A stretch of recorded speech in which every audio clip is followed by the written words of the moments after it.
कबीरनामं परमं पुनीतं युगे युगे स्वामी हरन्ति दुःखं दातारे मुक्तं पुरुषं पुराणम् चरणारविन्दं सततं नमामि चरणारविन्दं सततं नमामि। मेरे मन मंदिर में विराजमान परम पूज्य गुरुदेव जी, मंचासीन परम सम्माननीय श्री साहेब जी, वंदनीय संत समाज, सत्संग प्रेमी सज्जनों, भक्तिमती माताओं, नन्हे मुन्ने प्यारे प्यारे बच्चों, भव्य सत्संग के आरंभ में संतों को, अपने इष्ट जनों को याद किया जाता है।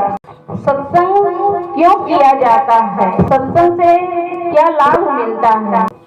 आप लोग दिन रात मेहनत करते हैं और मेहनत करके सत्संग के लिए कई लाख रुपया लगा देते हैं।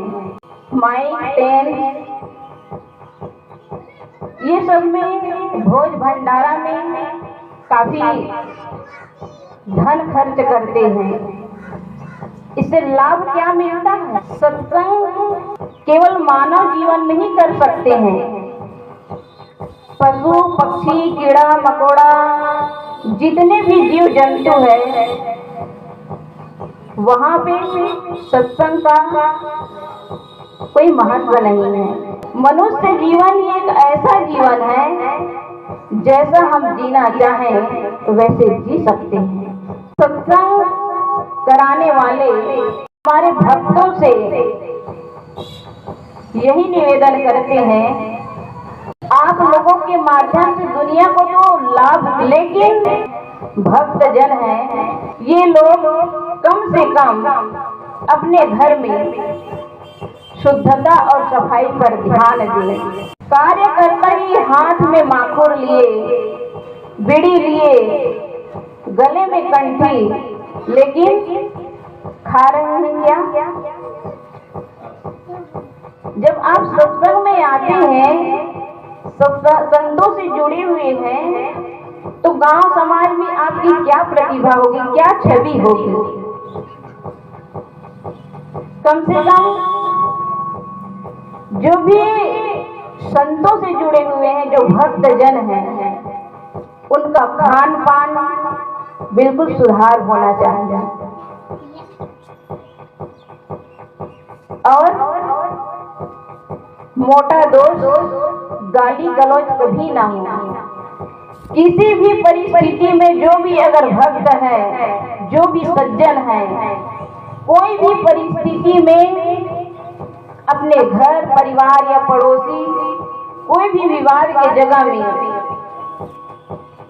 गाली का प्रयोग ना करें। अगर प्रेम से समझा सके तो प्रेम से जरूर समझाइए, लेकिन गाली गलौज का प्रयोग कभी नहीं कीजिएगा, क्योंकि ये दुनिया के लोग क्या कहेंगे? बनते तो है बड़े सत्संगी, लेकिन उन्हीं लोग का खान पान नहीं सुधरा है। जितने भी सत्संगी हैं, उन सभी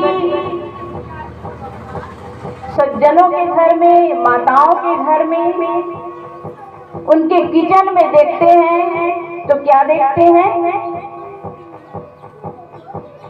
बाबा लोगों का गंजी, बच्चों का कपड़ा, माताएं अपने जो ब्लाउज तन ढकने में काम ना आए, जो कपड़ा फट जाता है, वही कपड़ा हम कहाँ प्रयोग करते हैं? भंडार गृह में। माताएं आज से आप लोग ये व्यवस्था करिए कि भंडार गृह में सबके घर में क्या होना चाहिए, नया कपड़ा, जो केवल भंडार घर में ही यूज हो। ये नहीं कि उसी कपड़ा से किसी बच्चे का नाक पोंछ ले या कि लेटरिन से आए हाथ धो दे, पोंछ ले। ऐसा नहीं होना चाहिए। बच्चे के नाक में कीचड़ बहने लगे तो उसको क्या करते हैं माताएं, कभी हाथ से पकड़ के दीवार में लगा देते हैं, नक्शा बना देते हैं। भारत का नक्शा दीवार में बनाते हैं माताएं। और नहीं तो हाथों से नाक साफ करके पैरों में दबा देते हैं, नहीं तो साड़ी के पल्लू से पोंछ लेते हैं। और जब भोजन बनाएंगे तो उसी पल्लू से हाथ भी पोंछ रहे हैं। हम मंदिर में जाते हैं तो क्या करते हैं, नया नया चुनरी ओढ़ाते हैं। किसको, उस देवी को, जिस देवी को हमने अपने हाथों से गढ़ा है। और कैसे गढ़े हैं, मिट्टी से, पत्थर से। उस मिट्टी और पत्थर के देवी को हम नया नया चुनरी ओढ़ाते हैं, फल चढ़ाते हैं और सुंदर उनके लिए पकवान बना के ले जाते हैं। लेकिन सबके घर में जो माता पिता सास ससुर के रूप में जो भी सदस्य है वो असली भगवान है।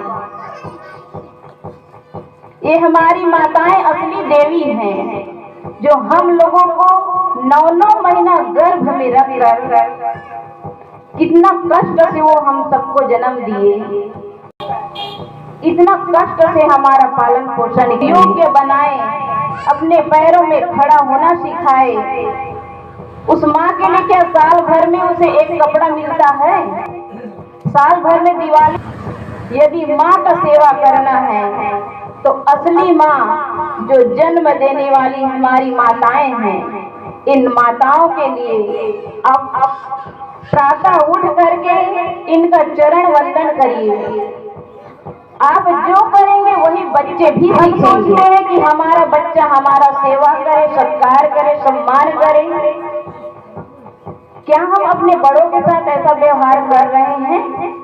हम जो करेंगे वही हमारे बच्चे भी सीखेंगे, अपने कर्मों से सिखाते हैं। वो देख कर सीख जाता है, उनको कहीं विद्यालय जाना नहीं पड़ता है। जो हम कर रहे हैं छोटा बच्चा भी सीख जाता है।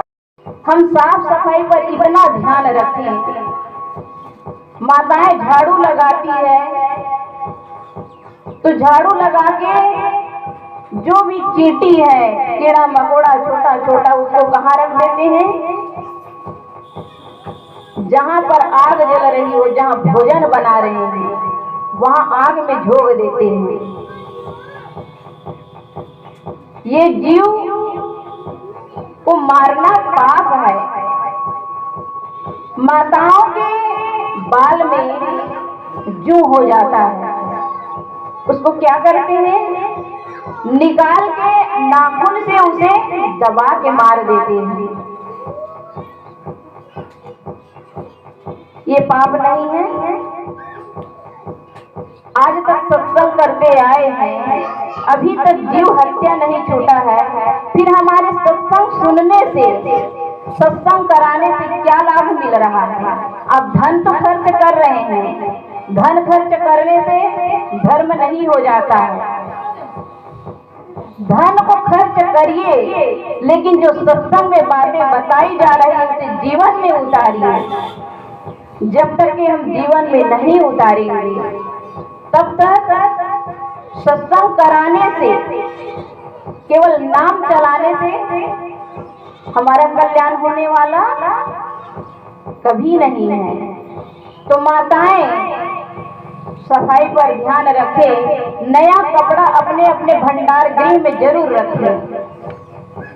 जिस कपड़ा हमारे तन ढकने का काम नहीं आता उसे हम किचन में ले जाते हैं, भंडार गृह में ले जाते हैं और उस भगवान को भोग लगाते हैं जो भगवान साक्षात है। जो दिख रही है सब क्या है? यही है भगवान। उस मंदिर में हम एक प्रतिमा बैठा दिए, वो भगवान नहीं है। वो अपने कर्मों से भगवान बने, वैसे ही आप भी एक भगवान है। और इस भगवान को शुद्ध भोजन कराइए, शुद्ध कपड़ा से, और प्रातः स्नान करके नया कपड़ा से भंडार गृह में भोजन बनाइए। वह भोजन सात्विक होगा। लगेगा कि हमारे घर में एक मंदिर है और हमारे पूजा करने वाली, भोजन बनाने वाली हमारी जो माताएं हैं यही देवी हैं। असली देवी देवता का पूजा करना है तो अपने घर के परिवार के जितने भी सदस्य हैं उनके साथ प्रेम का व्यवहार हो। हम प्रेम का व्यवहार नहीं कर पाते हैं, जाते हैं मंदिर में पूजा करने, वो मंदिर के देवता कैसे खुश होगा? जो अपने ऊपर बैठे एक मक्खी को भी भगा नहीं सकती है, एक बच्चा पैदा नहीं कर सकती है, उनके आप पूजा कर रहे हैं। और जो माताएं जन्म दे करके पाले पोसे उनकी पूजा नहीं होती है। कितने ऐसे प्रवक्ता लोग कहते हैं यदि घर को नर्क बनाने वाली हमारी माताएं हैं तो जिस घर के पिता हो, पुत्र हो, भाई हो, दामाद हो, वह अगर शराबी हो गए, जुआरी हो गए, हत्यारा हो गए तो ऐसे शराबी जुआरी ये स्वर्ग बनाते हैं ये लोग। यदि कहते हैं कि ये नारी घर को नर्क बनाने वाली है तो जिस घर में पिता, पुत्र, भाई ये अगर शराब पी करके, अंडा, मांस, मछली खा करके ये क्या घर को स्वर्ग बनाते हैं? घर को स्वर्ग बनाना है तो दोनों की जिम्मेदारी है। जिस घर के बेटा हो, पति हो, अगर शराबी हो गए तो उस घर के सदस्यों का जीना बड़ा दुर्लभ हो जाता है। उनकी पत्नी किसी को मुंह दिखाने लायक नहीं होती है। बेटा भी उनके होंगे तो उनको भी लज्जा आएगी। क्यों?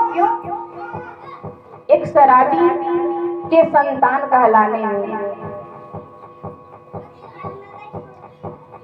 तो घर को स्वर्ग बनाना है तो दोनों की जिम्मेदारी है। दोनों अगर समझदारी से जीते हैं, घर के जो मुखिया है वह समझदारी से जीते हैं तो समझिए उस घर में स्वर्ग है। स्वर्ग कहीं बाहर नहीं है, देवी देवता कहीं बाहर नहीं है, सबके भीतर। मनुष्य मात्र नहीं बल्कि प्राणी मात्र के अंदर जो जीव है, आत्मा है, वही भगवान है, वही खुदा है, वही गॉड है। और कहीं बाहर भटकने की जरूरत नहीं है। तो यह सत्संग का लाभ कैसे मिलेगा? हम अपना सुधार करना चालू कर दें। हम अपने घर परिवार में ऐसा वातावरण, ऐसा मधुर व्यवहार करें जो हमारा घर टूटने से बच जाए। और ये कार्य घर के पूरे सदस्यों का होता है। जब तक के दोनों में समझदारी नहीं होगी तो बच्चों को संस्कार कहाँ से मिलेगा? बच्चों को संस्कार अगर देना है और अपने घर परिवार को अगर स्वर्ग बनाना है तो माता पिता को समझदारी से जीवन करना होगा। हम चाहे कितना भी चाहें बच्चों को पढ़ा ले लिखा ले, लेकिन संस्कारों की कमी से हमें कभी शांति नहीं मिलेगी। अगर शांति नहीं मिला तो वो सत्संग से क्या लाभ मिला। हम अपने परिवार को, अपने घर को हम सुधार नहीं पाए, कराने से लाभ मिला नहीं मिला। हम जो चाहते हैं वही देना आरंभ करें। हम परिवार में प्रेम चाहते हैं तो प्रेम बांटना चालू करें। जब तक के हम जो चाहते हैं वो देना नहीं आरंभ करेंगे तो हमें शांति नहीं मिलेगी, परिवार में सम्मान नहीं मिलेगा। परिवार में अगर सम्मान पाना है, शांति पाना है तो हमें संस्कार देना, बच्चों को संस्कार देना आरंभ कर दे। एक बार एक बूढ़ी माँ बैठी थी और वह पेपर पढ़ रही थी, और पेपर पढ़ते पढ़ते उनके आंखों से दिखाई जब नहीं दिया तो वह माता अपने बेटे से कहती है कि बेटा, चश्मा ढूंढ रही हूँ, नहीं मिल रहा है, जरा चश्मा दे दीजिए।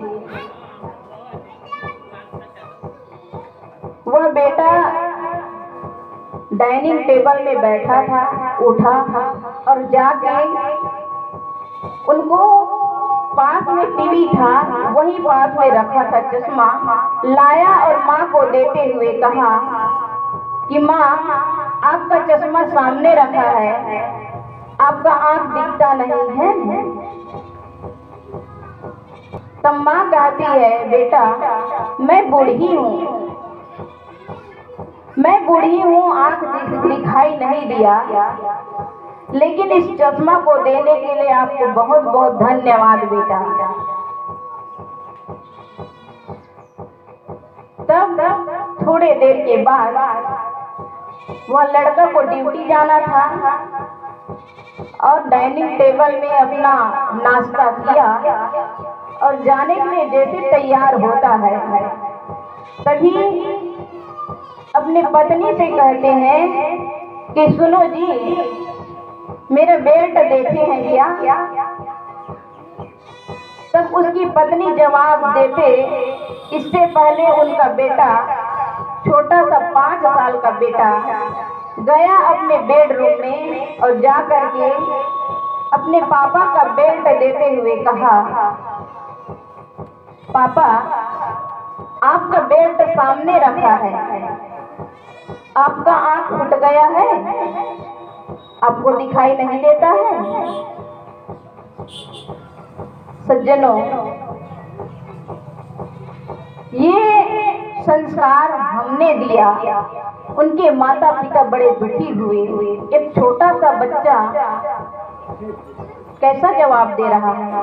ये कहीं विद्यालय में जाकर नहीं सीखते हैं, बच्चे अपने माता पिता से ही सीखते हैं। इसलिए सत्संग कराने का फल यही होना चाहिए कि घर परिवार में आप सुख शांति समृद्धि को बनाए रखने के लिए अपने घर से ही आरंभ करें मधुर व्यवहार, तभी ये सत्संग कराना सफल होगा।